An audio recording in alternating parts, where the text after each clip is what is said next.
Boa noite, queridos, que a graça e a paz de nosso Senhor e Salvador Jesus Cristo possa reinar no coração de todos vocês que amam e servem ao Senhor.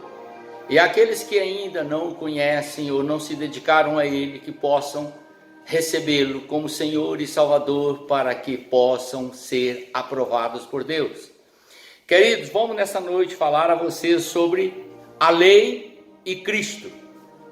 O texto que nós vamos usar é de Romanos capítulo 9, onde nós temos essa escritura. Que diremos, pois? Que os gentios que não buscavam a justificação vieram alcançá-la, todavia a que decorre da fé. Israel, que buscava a lei da justiça, não chegou a atingir essa lei. Por quê? Porque não decorreu da fé, e sim como que das obras. Tropeçaram na pedra de tropeço, como está escrito: eis que põe Sião uma pedra de tropeço e rocha de escândalo, e aquele que nela crê não será confundido. Querido, nesta noite queremos esclarecer ao coração de todos os ouvintes uma das porções mais belas, profundamente grandiosa da palavra de Deus, que nos traz o conhecimento perfeito de todo o propósito de Deus para a redenção do homem, do seu estado de pecado, e o colocá-lo como filho dele para viver a eternidade. Todos nós já temos conhecimento, ou pelo menos os cristãos em geral têm o conhecimento que Deus criou o homem à sua imagem e semelhança, e ele se corrompeu, desobedecendo a palavra do Senhor, e tornou-se um pecador, e foi então dado ao homem como castigo pela sua desobediência a morte. A morte é o castigo da desobediência.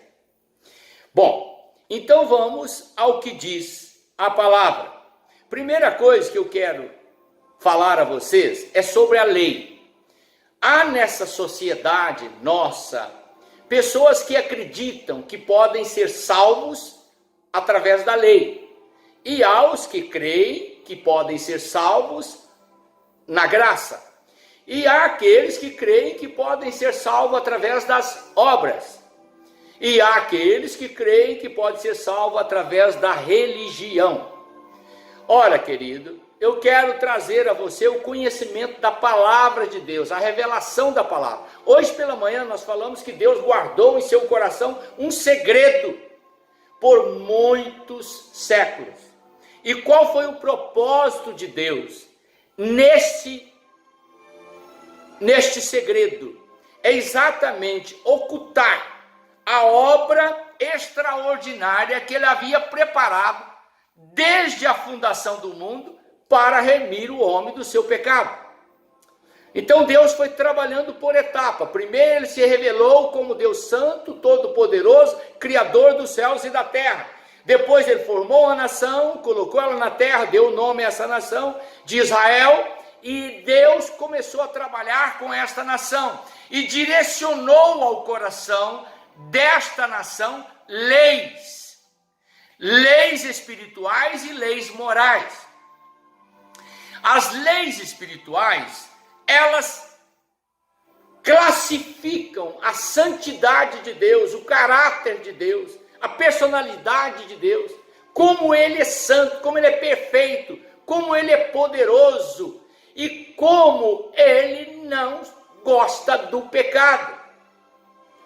Querido, se você ler a lei de Deus, você se sente um lixo, porque a lei, ela vai apontando todos os erros que você comete, assim como eu, quando a leio, eu me sinto diminuto, eu vou me diminuindo diante do Senhor a ponto de não me ver mais, porque só olho para mim e encontro coisas erradas.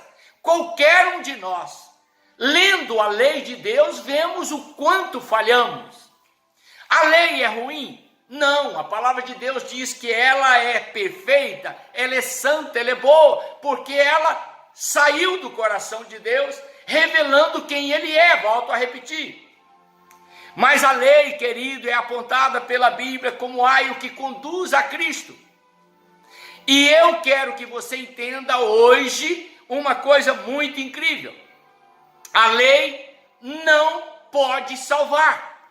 Por que não pode salvar? Porque a Bíblia revela que todos pecaram e destituídos foram da glória de Deus. Todos incluem todos, de Adão até eu, de Adão até você. Todos os homens pecaram, destituídos foram da glória de Deus. Significa, portanto, querido, que não há um justo, nenhum sequer, ninguém que pratica o bem à altura da santidade de Deus. Nenhum homem fez isso, e nenhum homem pode fazer. Porque se nós fizéssemos, não seríamos pecadores, seríamos santos. Como é santo aquele que criou a lei. Mas porque somos pecadores, somos incapazes de obedecer à lei. E como nós somos incapazes de obedecer à lei, não podemos também cumpri-la. E isto torna a lei impotente para nos salvar. E a Bíblia diz, portanto, que ela aponta o pecado em nós. Ela faz com que nós vejamos os nossos pecados. Daí, vou repetir, João 3:20, né? Romanos 3:20, perdão, onde nós encontramos esta escritura registrada. Romanos 3:20. Visto que ninguém será justificado diante dele por obras da lei, em razão de que pela lei vem o pleno conhecimento do pecado. Então a lei nos mostra o pecado, mas não é apta para nos justificar, porque não temos condições de observá-la. E Tiago foi mais claro, mais explícito. Todo aquele que observar a lei, guardar a lei, mas tropeçar em um pequeno ponto dela, torna-se réu de toda a lei. O que significa isso? Significa, querido, que nenhum homem pode se justificar diante de Deus em observância da lei. Não há como fazermos isso. É impossível. Então, o que nós vamos encontrar? Se é impossível, nós temos então que entender que há uma outra forma, porque senão não seremos salvos. E é isto que vamos trazer ao seu coração nesta noite. Então observem bem, Paulo disse assim, preste atenção, capítulo 10, irmãos, a boa vontade do meu coração e a minha súplica a Deus a favor dos judeus são para que eles sejam salvos. Paulo era judeu, Paulo era da tribo de Benjamim, Paulo era doutor da lei, era observador da lei e tornou-se perseguidor da lei, ainda com o nome de Saulo, porque ele era zeloso pela lei, assim como ele está falando. Eu dou testemunho de que todo judeu é zeloso pelas coisas de Deus, pela palavra de Deus e pela lei de Deus. Mas ser zeloso é uma coisa, ser cumpridor é outra. Querido, aí agora entra a questão, Paulo então está dizendo, eu gostaria que todos eles pudessem confiar. Preste atenção. Olhe bem, porque lhes dou testemunho de que eles são zelosos, porquanto, desconhecendo a justiça de Deus e procurando estabelecer a sua própria justiça, não sujeitaram a que vem de Deus. Aqui está o erro da nação de Israel. Eles rejeitaram a justiça trazida dos céus na pessoa de Cristo Jesus e tentaram formar a sua própria justiça pautada na lei. Deus não aprovou isso e recusou os judeus. E eles então passaram a sofrer desde a morte de Jesus até os dias atuais. Até então, não estão podendo tomar conta da terra que Deus lhe deu por herança, por causa da desobediência aos rudimentos da doutrina de Deus. Eles desprezaram o que Deus trouxe como revelação. Agora, eu quero que vocês observem. Preste atenção, verso 3. Porquanto desconhecendo a justiça de Deus, porquanto desconhecendo a justiça de Deus e procurando estabelecer a sua própria, não sujeitaram ao que vem de Deus. E isto, Paulo então diz, pergunto mais, porventura não terão tido conhecimento desta revelação? E ele diz, eu vos porei com ciúme, palavras de Moisés, com um povo que não é nação, com gente insensata, e vos provocarei a ira. O que Moisés escreveu? Ele escreveu que haveria no futuro um povo, os gentios, que não obedeciam a Deus, que cultuavam deuses pagãos, que iam ouvir Jesus Cristo, iam crer nele, enquanto que os judeus iam ouvi-lo e iam recusá-lo. Está entendendo? Então preste atenção, porque tem mais. Isaías disse assim, ó, fui achado pelos que não me procuravam, revelei-me aos que não perguntavam por mim. Então, quem é que queria Jesus? Os judeus. Eles esperavam o Messias prometido, que haveria de salvá-los. Quando Jesus chegou, eles não o aceitaram. Então, aqueles que não buscavam a Deus, foram até Jesus e encontraram. E Jesus se revelou a eles, os gentios. E temos ainda esta revelação. Quanto a Israel, porém, diz, todo dia estendi as mãos a um povo rebelde e contradizente. Israel tentou se justificar utilizando a lei, mas é impossível ser salvo através da lei, porque, como eu disse, ela aponta o pecado e todo homem é pecador. E aí, agora, querido, você precisa entrar comigo nesta parte das Escrituras, que é fundamental.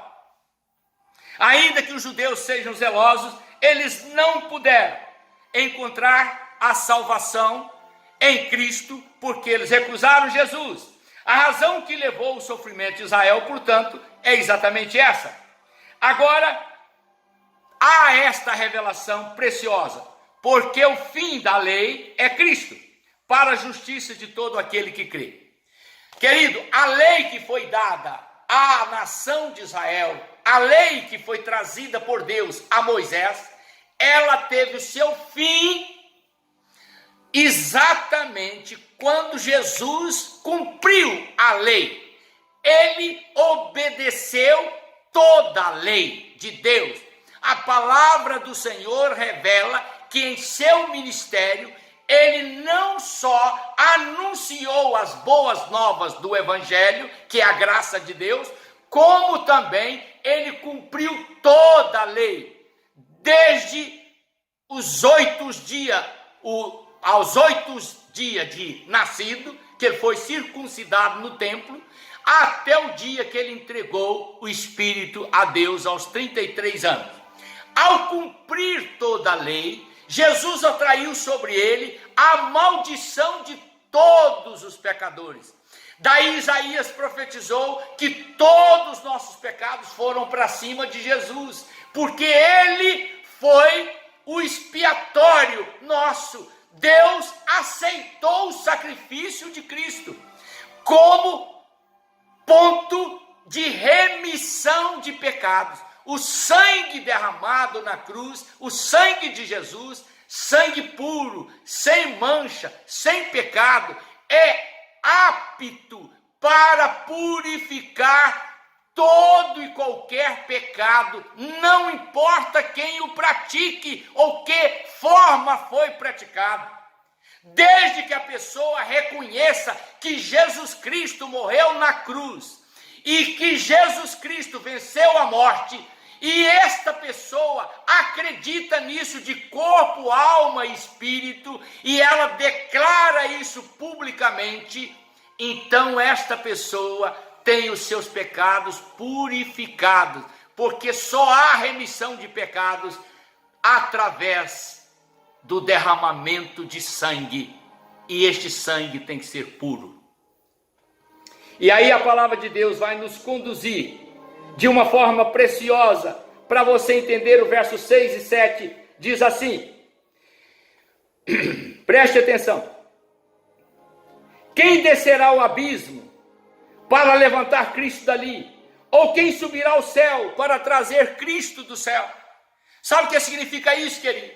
Que você hoje em dia pode estar perdido no emaranhado de confusão religiosa e fique perguntando, qual que é a religião certa? Qual é a religião certa? Um fala disso, outro fala daquilo, outro fala daquilo outro, outro daquilo outro. Qual é a religião certa? Querido, não há religião certa. Há um plano de Deus para a sua salvação, e isto é o que é certo. E o plano de Deus é Jesus. Se você olhar para Jesus e crer no sacrifício dele, é isso que justifica. Agora, as religiões, todas elas têm as suas falhas. São religiões formadas com preceitos humanos, com ideologias humanas, filosofias humanas, com fé humana, mas a religião verdadeira é Jesus. É só você abrir o coração, entregar para ele e se dispor a obedecê-lo. E para provar isso, eu vou ler o texto que dá esta ideia para você. Observe bem, a palavra está perto de ti, na tua boca e no teu coração. Querido, Deus levantou os seus profetas, ou os homens que pregam a sua palavra, para anunciá-la. Falei sobre isso. Jesus disse: ide por todo mundo pregar o evangelho a toda criatura. Não há salvação se não houver quem pregue. Por esse motivo estou pregando o evangelho, porque alguém pregou a mim, agora estou pregando para você. Então creia, a palavra está perto de ti, na tua boca e no teu coração. E isto é a palavra da fé que pregamos. Se com a tua boca confessares Jesus Cristo como seu Senhor e em seu coração creres que Deus o ressuscitou dos mortos, será salvo. Sabe o que significa isso? Significa que você tem que abrir o seu coração e tem que crer verdadeiramente que Jesus Cristo é o único Salvador, não há ninguém mais, e você tem que confessar isso com a sua boca. Não é ninguém confessar para você, não, é você. Não é você falar assim: pastor, eu creio no seu Deus, apóstolo, eu creio no seu Deus. Não, é você dizer: eu creio em Jesus Cristo como meu Senhor e como meu Salvador. Entendeu, querido? Há pessoas que não aceitam Jesus como Senhor, diz que Senhor é só Deus, mas Jesus diz: eu e o Pai somos um, quem vê a mim vê o Pai, e quem vê o Pai vem a mim, e que aquele que crê em mim, crê também no Pai, porque aquele que diz que crê no Pai e não crê no Filho, nunca poderá ver o Pai, porque Ele é o caminho, a verdade e a vida, e ninguém vai ao Pai a não ser por Ele. Está entendendo? Agora olhe bem, prosseguindo aqui, vamos observar. Diz assim, ó: porque com o coração se crê para a justiça e com a boca se confessa a respeito da salvação. Querido, não há como você ser justificado dos seus pecados se não for através do poder do sangue de Jesus Cristo. E não há como você ser salvo se você negar que Jesus Cristo não é o seu Senhor. Você tem que dizer: Ele é o meu Senhor e é o meu único Salvador, porque em nenhum outro nome, diz a palavra, há dado esta autoridade, somente o nome de Jesus. E ainda diz o texto: todo aquele que nele crê não será confundido. Sabe por que as pessoas ficam confusas? Qual a igreja que vai? Se é naquela, se é naquela outra, é essa, é aquela, qual que é a igreja melhor? Aquela que tem a oração poderosa, aquela que é aquilo, aquela que é aquele outro. Querido, não existe igreja perfeita, existe Jesus perfeito, e Ele é o Salvador. Creia nele. Quanto à igreja, depois você procura se adaptar a uma que verdadeiramente, você abrindo a Bíblia, não encontrará contradição, porque à medida que você for encontrando, despreze a contradição e se apegue à palavra da salvação, que é Jesus Cristo. Amém? Se você ouvir algum líder falar que você precisa fazer alguma coisa além de crer em Jesus para você ser salvo, saia fora, porque não é de Jesus essa igreja. Não é. Então vamos lá. Preste atenção, que diz mais. Pois não há distinção entre judeu e grego. O que a palavra está dizendo aqui? Que Deus não faz acepção de pessoas. Deus não olha se você é um pecadorzinho ou um pecadorzão. Deus não tolera o pecado. Ele não suporta o pecado. Então ponha na sua cabeça. Creia, Deus não suporta o pecado. Se você é um homossexual, você não pode ser salvo por Deus, a não ser que você creia em Jesus Cristo e abandone a homossexualidade.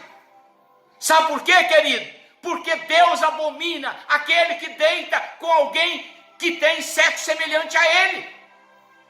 Se você é uma lésbica ou qualquer outra, ou tem qualquer outro procedimento, para ser salvo, você tem que crer em Jesus, e para ser remido, você tem que nascer de novo, abandonar esses costumes pecaminosos e se converter inteiramente, corpo e alma e espírito, ao Senhor Jesus. Deus não aprova o pecado de maneira alguma, nenhum vício, mentira, corrupção, falsidade, hipocrisia, ódio, rancor, maledicência, nada disso pode estar no coração de alguém que deseja passar a eternidade com Deus. Para você ir para o céu, você tem que aceitar os ensinamentos do Senhor. Está entendendo, querido? Isso não é religião, é Deus revelando a mim e a você como é que nós temos que viver. Aí você diz, pastor, é impossível. Não é não. Crê em Jesus Cristo que Ele te ajuda nessa jornada e você vai vencer. Então eu quero te passar aqui mais uma coisa. Todo aquele que invocar o nome do Senhor Jesus Cristo será salvo. Já ouviu isso aqui, querido? Invocar o nome é clamar por Ele. Senhor Jesus, tem misericórdia de mim. Jesus contou que certa vez um homem entrou no templo e disse assim: ó Deus, graças te dou, porque não sou como os demais homens, sou religioso, dou meu dízimo, faço isso, faço aquilo outro. E um outro entrou e disse assim: ó Deus, se propício a mim que sou um pecador. O que clamou diante do Senhor com humildade e confessou o seu pecado foi justificado, disse Jesus. Aquele que entrou arrogantemente apresentando a sua religiosidade, voltou para casa sem o perdão de Deus. Ponha isso na sua cabeça, meu querido. Salvação não é religião, é fé em Jesus Cristo. E portanto agora nós vamos concluir aqui a mensagem. Verso 8 a 13 diz assim, ó. Perdão. É o verso 16 e 18, diz assim: são muitos que se salvam, não é? Jesus teve essa pergunta dirigida ao coração dele. Senhor, são muitos que se salvam? E ele diz: porfiai por entrar pela porta estreita, porque larga é a porta, e espaçoso o caminho que conduz à perdição. Está ouvindo, querido? Larga é a porta, espaçoso o caminho. Você gosta de coisas largas e espaçosas? Ambientes tranquilos? Lá você vai encontrar boate, lá você vai encontrar bares, lá você vai encontrar droga, lá você vai encontrar corrupção, lá você vai encontrar maldade, lá você vai encontrar prostituição, lá você vai encontrar mentira, lá você vai encontrar lascívia, lá você vai encontrar toda sorte de impureza. O caminho largo e espaçoso está aberto para quem gosta da prática do pecado. Mas Jesus disse assim: este caminho conduz à perdição. São muitos que andam por ele. Então a pergunta é: você acha que vai muita gente para o céu? A resposta que eu te dou é essa: todas as pessoas que procuram o caminho errado vão se dar no mal. Mas quem procura o caminho estreito e apertado, esse será justificado, porque ele não ama o mundo. A palavra de Deus diz: quem ama o mundo, o amor de Deus não está nele. E aquele que faz-se amigo do mundo constitui-se inimigo de Deus. Então ponha na sua cabeça essas coisas. E a palavra diz mais. Eu quero que você observe. Mas pergunto, e assim a fé vem pela pregação e a pregação pela palavra de Cristo. A fé vem pela pregação e a pregação pela palavra de Cristo. Não estou te pregando religião, não estou falando com você sobre denominação, sobre a minha denominação, porque ela é cheia de pessoas pecadoras também. Mas eu estou falando a você sobre o Evangelho Santo do Senhor Jesus, aquele que foi trazido do coração de Deus para nos remir dos nossos pecados. Não estou falando a você sobre a lei que justifica, porque a lei não pode te justificar, mas o sangue de Jesus Cristo te purifica de todo o pecado e te condiciona para ser filho do Deus Altíssimo. Então eu te peço agora, em nome de Jesus, abra o seu coração, convide Jesus para fazer parte da sua vida, deixa Ele ser seu Senhor, conduzir o seu futuro, o seu destino. Creia nele. Ele é capaz de guardar você nesta vida e por toda a eternidade. Torne-se um servo do Senhor e adore-o em espírito e em verdade, e Ele te conduzirá à vida eterna. Essa é a bênção que eu estou pedindo a Deus por você neste momento, em nome do Senhor Jesus. Amém. Vamos orar. Pai glorioso, entrego esta mensagem aos teus cuidados, para que o teu Espírito, ó Deus, possa conduzi-la aos corações. Se eu falhei em algum ponto, que ele esclareça na mente daqueles que precisam receber a tua salvação. Ó Deus bendito, está claro, está explícito, que ninguém pode ser justificado pela lei, mas todos que forem a Jesus Cristo, invocarem o seu santo nome e obtiverem dele a atenção, através da confissão dos seus pecados, este receberá o perdão dos seus pecados, a purificação pelo sangue de Jesus e terá o seu nome escrito no livro da vida. Eu te peço essa bênção, ó Deus, sobre todos os ouvintes que já aceitaram a Jesus, confirma a sua fé, e aqueles que não aceitaram, que possa recebê-lo agora, pela fé. É a bênção que eu te peço, em nome do Senhor Jesus Cristo. Amém. Que Deus te abençoe e te guarde, faça resplandecer o seu rosto sobre ti e te dê a paz. Querido, amanhã, pela manhã e à tarde, estaremos entregando mais mensagens de Deus. Se você quiser, acompanhe-nos pelo Facebook e pelo Instagram. Deus te abençoe, em nome de Jesus. Amém.